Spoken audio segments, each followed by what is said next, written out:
আপনারা কি জানেন, রাধাকুণ্ড শুধু একটি জলাশয় নয়, এটি প্রেমের সর্বোচ্চ প্রতীক।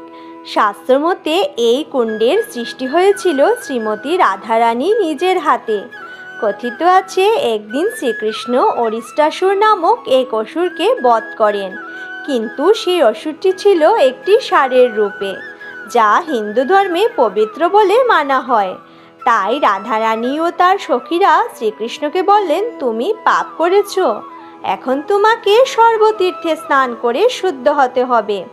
তখন শ্রীকৃষ্ণ তার চরণ দিয়ে মাটি আঘাত করেন এবং সমস্ত পবিত্র নদীকে আহ্বান করেন। মুহূর্তের মধ্যে সেখানে সৃষ্টি হয় শ্যামকুণ্ড।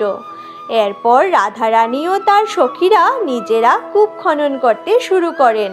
তাদের ভালোবাসা ও ভক্তির শক্তিতে সৃষ্টি হয় রাধাকুণ্ড।